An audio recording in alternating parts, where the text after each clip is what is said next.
E aí, pessoal, questão de número 41 do capítulo 10 do Fundamentos de Física do Halley, volume 1.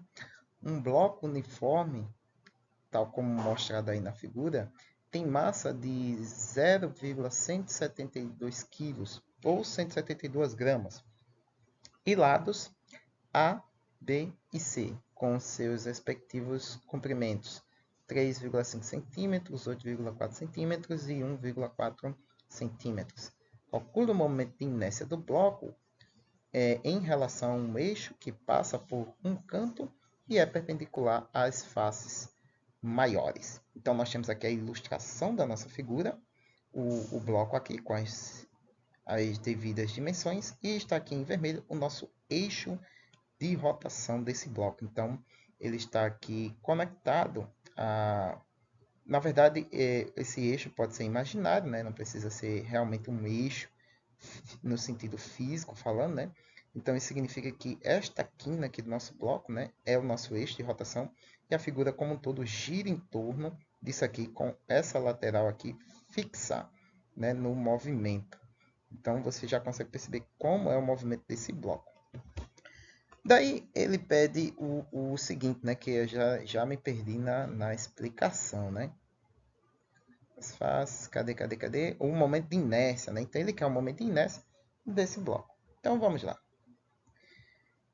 A gente sabe que o momento de inércia de um bloco com essa figura em rotação, desde que o eixo de rotação esteja no seu centro, né, que é esse ponto aqui que eu acabei de apresentar, a gente sabe qual é a expressão que descreve essa rotação.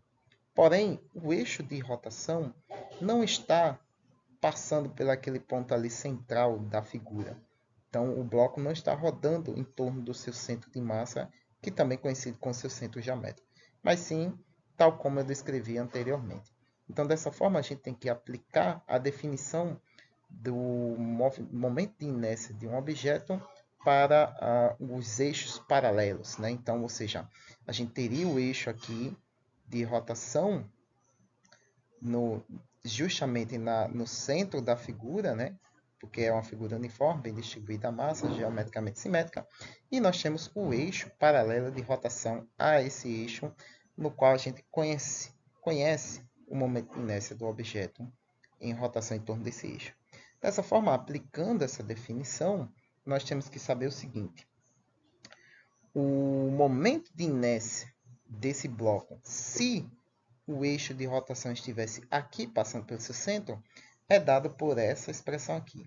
1/12 da massa, que multiplica o lado A e o lado B dessa figura. Lembrando que a profundidade dele, né, que é a parte que está paralela ao eixo de rotação, não influencia na quantidade do momento de inércia, como a gente já viu em questões anteriores para tantas outras figuras, como a gente já resolveu o problema. Então, dessa forma, aplicando a definição dos eixos paralelos, nós temos o momento de inércia do centro de massa do nosso objeto e o momento de inércia para o eixo paralelo. Então, a soma disso aqui vai nos dar o momento de inércia total dessa figura rotacionando em torno daquele eixo ali em vermelho. E aí, pela nossa definição, né, o momento de inércia de qualquer objeto é a massa total dele vezes o raio elevado ao quadrado. Dessa forma, nós temos o seguinte: nós temos que saber quem é esse H, né? Que é o raio da posição em relação ao nosso centro de massa. Então, nós temos o seguinte: se você observar bem, nós podemos formar um triângulo retângulo aqui, cujo um dos catetos é justamente a metade do comprimento A, e o outro cateto é a metade do comprimento B, porque lembre-se, a figura é perfeitamente simétrica e a massa está uniformemente distribuída. Dessa forma, nós podemos aplicar Pitágoras, aonde H será o quê? A raiz da soma dos catetos ao quadrado. Então, nós temos A sobre 2 ao quadrado, B sobre 2 ao quadrado. Dessa forma, podemos substituir toda a nossa expressão ali na definição dos eixos paralelos. Então, o nosso momento de inércia de centro de massa, 1/12 da massa, que multiplica a soma dos lados maiores, A e B, ao quadrado, mais a massa, que multiplica o H ao quadrado, que é a definição de Pitágoras aqui que a gente aplicou. E a gente sabe que a raiz de qualquer coisa elevada ao quadrado, a gente pode cancelar o expoente junto com a raiz. Dessa forma, nós vamos ficar com o seguinte. O momento de inércia do centro de massa, que a gente não mexeu nele, mas aqui nós temos o quê? Sobra apenas a quadrado sobre 2 ao quadrado, que dá 4. Da mesma forma, b quadrado sobre 2, que também dá 4. Podemos fazer a soma dessas duas frações, que vai ficar... perdão, a soma não. Colocar em evidência, na verdade, porque a estratégia é outra. Perdão pela essa gafe, tá? Colocar em evidência, né, essa fração, né, 1/4, porque assim, dessa forma, eu tenho termos semelhantes ó, na nossa soma.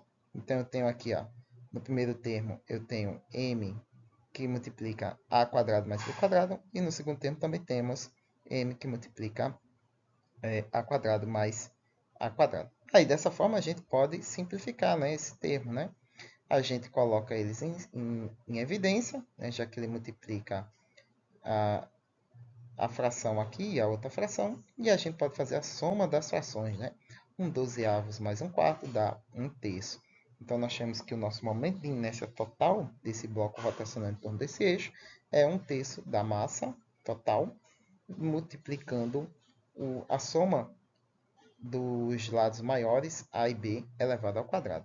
E como nós conhecemos todas essas grandezas, substitui, nós sabemos que é a massa, que é o lado A e B, resolve, e aí nós temos um momento de inércia total para esse bloco de 0,004747, aí continua 77723, aí vai para uma dízima de 333 até o infinito, quilos vezes metro por segundo. E aí a gente pode simplificar escrevendo na forma de notação científica, e aí a gente pode escrever simplesmente como sendo 4,7 vezes 10 a menos 4 kg vezes metro por segundo ao quadrado. Muito bem, pessoal, é isso aí. Espero que tenham acompanhado o raciocínio comigo. Espero que tenham gostado dessa questão, que eu tenha esclarecido qualquer dúvida sobre esse enunciado. Ele parece difícil à primeira vista, né? Mas quando você entende a questão da definição e você tem na sua mão a tabela de quanto é o momento de inércia para cada figura geométrica conhecida simetricamente, que está lá no nosso capítulo 9, se eu não me engano. Não está no capítulo 10, mas está no capítulo 9 desse mesmo livro. Né? E aplica a definição do momento de inércia para eixos paralelos. E aí você consegue resolver. Dúvida, críticas, sugestões, aí embaixo na caixa de comentários. Curtam, compartilhem e se você é novo aí no canal, se inscreva para receber mais. Até a próxima questão.